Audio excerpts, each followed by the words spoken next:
You're watching SBA Today. With all the latest news, stories, and advice, here are your hosts, Paul Long and Tonya Mazurek. And welcome to SBA Today for the week of December 16th. I am Paul. And I am Tonya. And Paul, what in the heck is everybody talking about this week? Not much.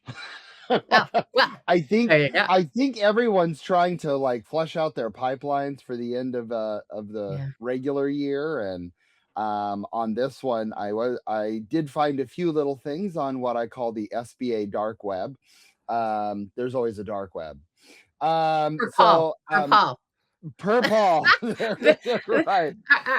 Our resident geek, Paul, as he likes to call himself. That is correct. Yep. And speaking of that geek, you know that I'm probably one of the only people that actually reads the Federal Register, because I'm always interested, because it always tells us so much about what's coming down the line. And I know you're thinking to yourself, okay, and well, SBA, they're going through a lot of forms, and they're trying to figure out if they want to continue with some of these forms. A lot in the 8A program.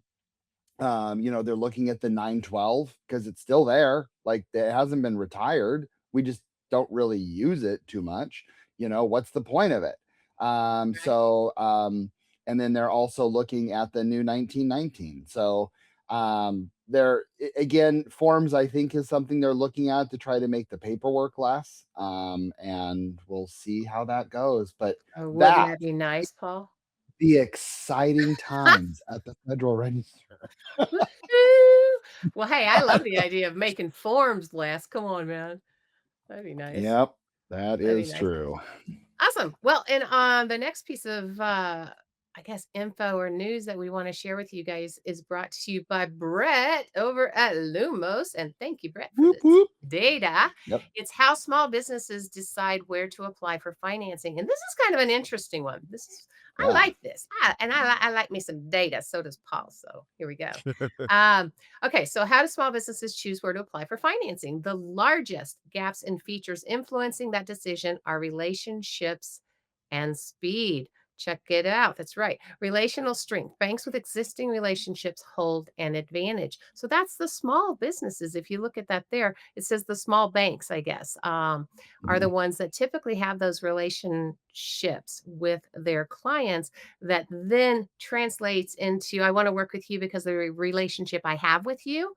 Operational speed. Online lenders and finance companies appeal to small business owners that prioritize the fast. Now, let's go to the different boxes here, though. As you see, with existing relationships with the lender, that's going to be the small banks. Makes sense. Paul, does it make sense for you?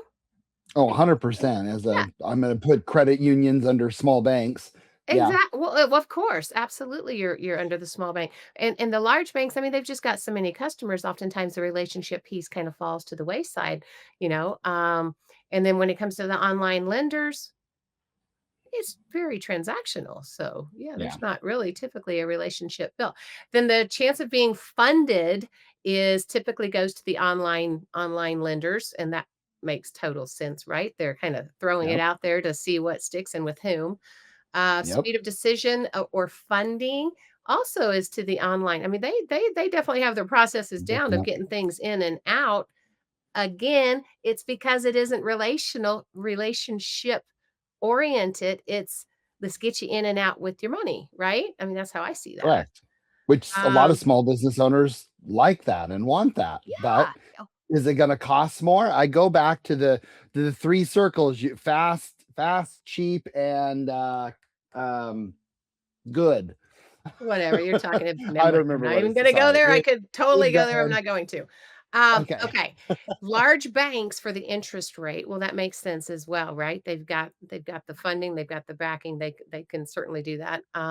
Denied by other lenders is the online banks. Again, they get denied by somebody, and all of a sudden they just throw it to the wolves out there.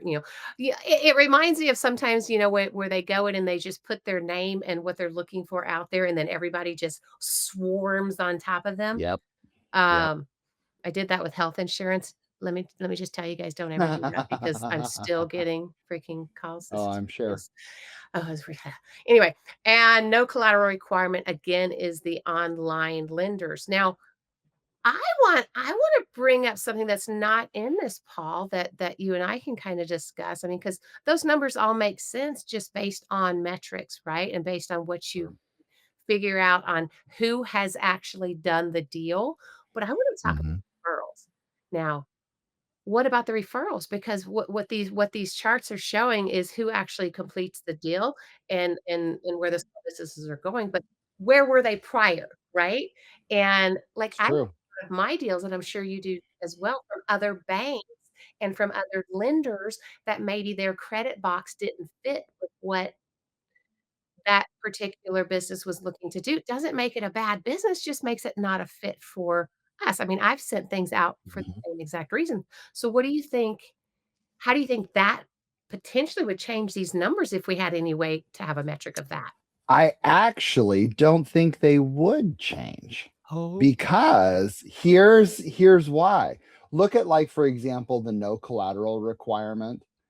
Mhm, You know, banks in institutions, even in SBA Mhm. lending, collateral still sort of important, right? Like, yes, how far are you going to stretch that rule on the house? Okay.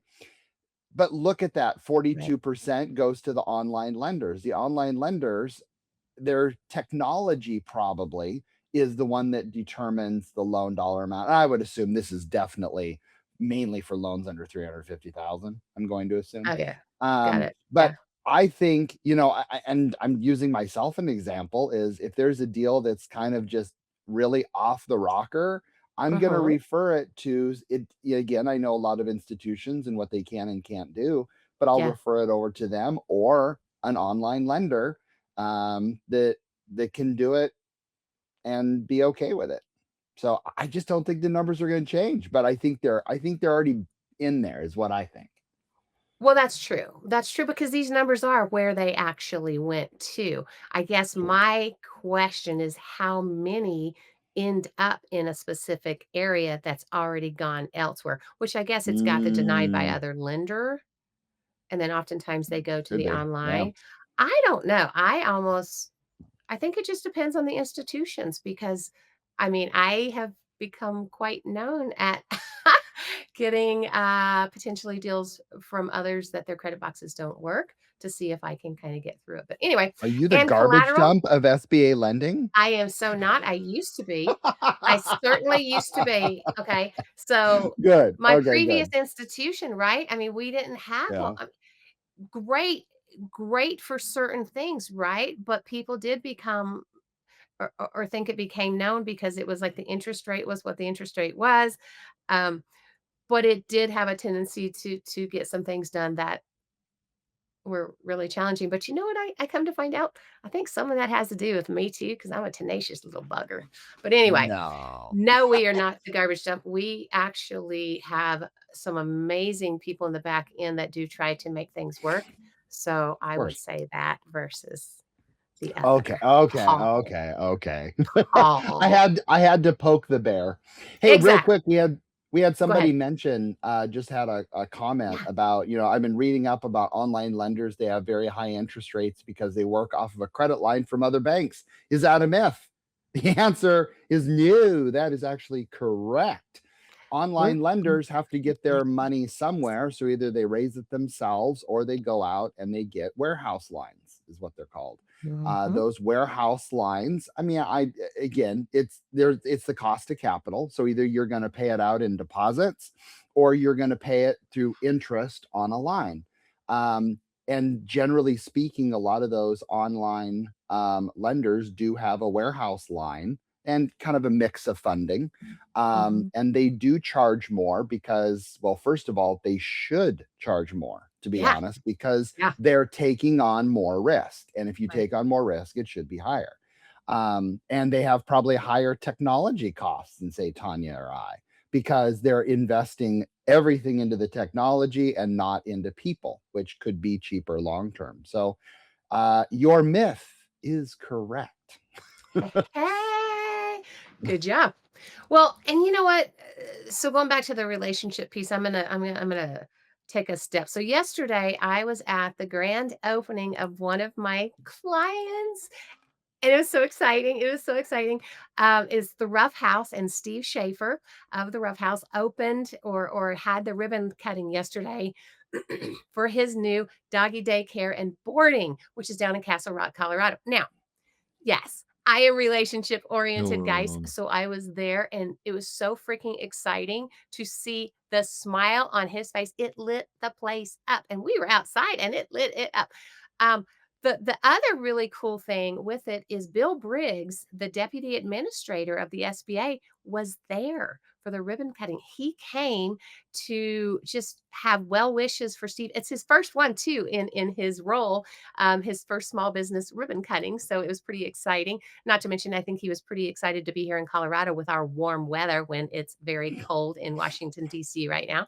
Um, but you know what's really neat is to see how we all work together. This is why we do what we do, people, right? It's seeing a customer get to the finish line after going through so much because we put them through the ringer. We do, not purposely, not intentionally, but we are a government backed program. So we've just got to get through all of the red tape on many things oftentimes. So to see him open was amazing. To have Bill Briggs show up and talk about how the SBA backs us to back them was amazing as well. And I just really wanted to kind of put a shout out there to both Steve Schaefer and the Rough House, as well as Bill Briggs for showing up so kindly for our businesses and for small business in general. So thank you, SBA.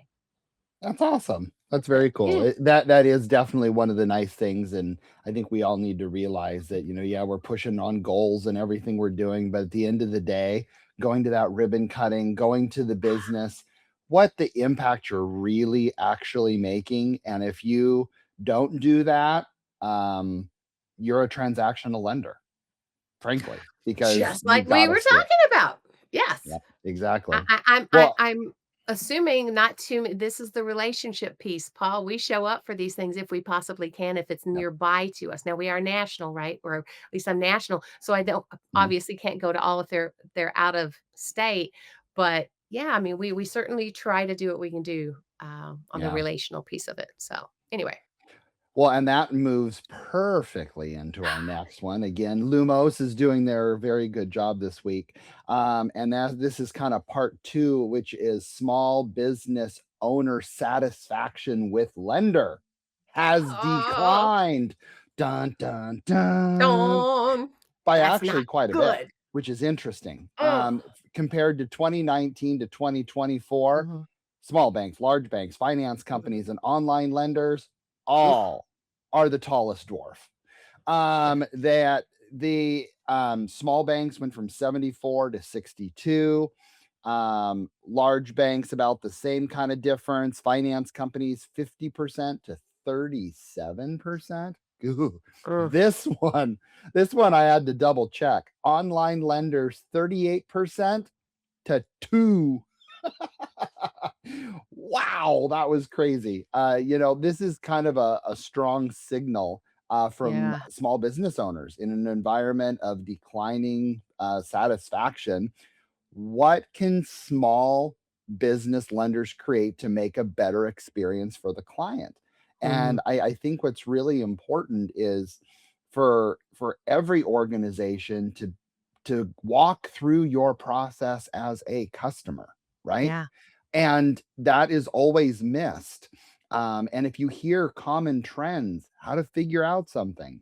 Um, when I talked to Ray many years ago, and I was Mhm. on the Art of SBA Lending podcast, I talked to him about videos, and Mm. I got sick and tired about how to fill out a friggin' 413. So I created a video. Like, how do you help the customer move through the process?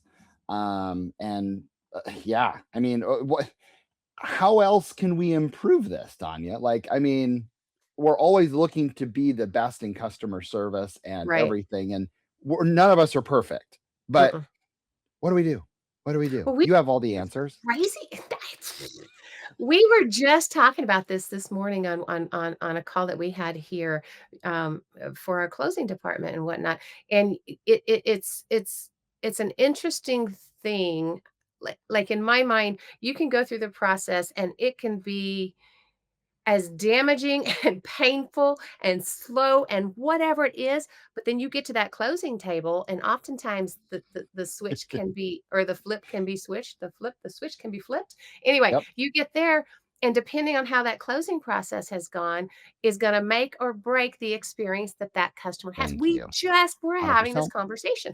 And so oftentimes it doesn't it's not even always about the people. We can be as nice as we are, but if the process is painful, then that's they're going to be left with, right? But I think another piece of it too is communication. Hmm. Communication, even when you don't have communication, sometimes is good because I think so many um, don't reach out and let the borrowers know where we are in the process, and so the borrower's in this la la land or limbo, right? And limbo is a really not fun place to be in. So even if Hmm. you don't have information as to where it's going, or you've got information that, "Hey, we're stuck right here," or "We're working on this," or whatever it is, right? I think communication's a big one. What about you, Paul? I would completely agree with that, and I think how you end the process is what they're going to Ugh, remember. And I think you are every a time. thousand percent correct when you're saying that the closing is most important. And I Mhm, think that also comes through with the type of closing agents that you mhm. use help in Yeah, that because even though you've given them the loan documents and you're kind of done in the whole scheme of mhm. things, you're not really done until the money gets No, wired, right? And how no. was that experience? So I think that's an important piece as well. And I think people, if they have a good closing experience, they will totally forget about any oopsie boo boos that happen through there.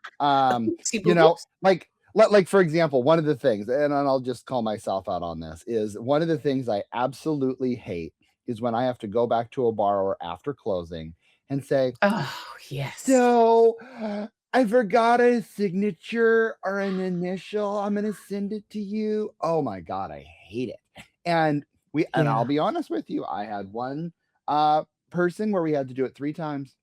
And I'm Mm. to this day, I still have that there, and Yeah, I am just bah, like I just it's that's how they left the experience was they couldn't get right. their together. And I'm like, "No." Well, but what you just said really means a lot in my book. You know, I always take it to that next human deeper level, right? You actually looked at the process and it affected you, right? So you created a lesson out of the process. So, it's Yep, the ones out there I think that they just keep doing the same thing over and over and over. They don't learn from the experience and change the process or change how that experience ends, perhaps. I think they're the ones that are the challenge. It's going to happen. There are going to be mistakes. There's going to be issues. It's true. inevitable. It's going to happen, Yep. right? But it's how you handle that issue, right? And what part you play in it and where you learn from it to move forward from that point on. I think that's the biggest lesson in all of this. So, And it all comes back to yeah. training, it comes to, Yeah. sharing the story with everybody. Mhm. The Yep. underwriter needed to hear that story because Yeah. everything is connected within. And so, yeah, So what you're it saying is is the what it left is. hand needs to know what the right hand's doing? Yep, absolutely. And one Please. thing I'm I'm kidding. one thing Yes, I'm of doing, course. and they don't even know that I'm gonna give them this Right. plug, but I think it's really important, and that is our friends at Chatterbox, which, by the way, we're always Mm. open to a great sponsor. We Yeah, Shutterbox, come on. I am making everybody on my team take Right. training on everyone else's job. So my Oh, underwriter's nice. gonna learn is gonna go through the processing part that they have. And Right. so, vice versa. Like, I know it's kinda like, "Well, why?" Because if you know, then you make it a better experience for the customer because you Mhm. know about every single thing on there. So, yep. No different than what I've talked about before is a loan officer on the front end, such as myself, like a BDO on the front end, also understanding how risk affects a bank and how liquidation goes down and what happens to the customer and all that, because I think that changes how you run your business on the front end as well. It's the same thing with the underwriters and the closers, right? Everybody's got a part to play, but if one hand doesn't know what the other's doing, somehow along the way, we're going to go down the wrong path, right? And 100%. and we're the ones creating the problem, not the path Yep. itself. The path was there. It's just how we take them down that path. Anyway, Absolutely. wow. So what else do we have this week? Anything, or what are we going to do? That is it. And we are going on vacation, right? We are. Periodically we do as well. I think we're just going to take off the rest of this Next month. 2 weeks. Correct? Yep, the rest of Yeah. this month, Yeah. and we'll be I know back you the guys are going to 1st of miss us, January. right? I know. Yeah, it's okay. You can still email us and annoy us. That's fine. Yes, absolutely. Absolutely. All right, guys. So we're live here on Tuesday mornings on LinkedIn and YouTube or wherever you get your podcast. You can find any of our old episodes out there. Go check them out. And our sister show, the BDO show. Paul and I would love to chat with you guys. So reach out to us on our personal LinkedIn pages and connect. Let us know what you'd like us to talk about if there's something new, because boy, we're always open. Sometimes there's weeks when news is just a little light. So if we Correct. And have even the something dark web's different. quiet. Oh, Lordy Lord. Yes, yes, right? Anyway, so on that note, right, connect with us or go have a great week. We appreciate you. Have a happy holiday season.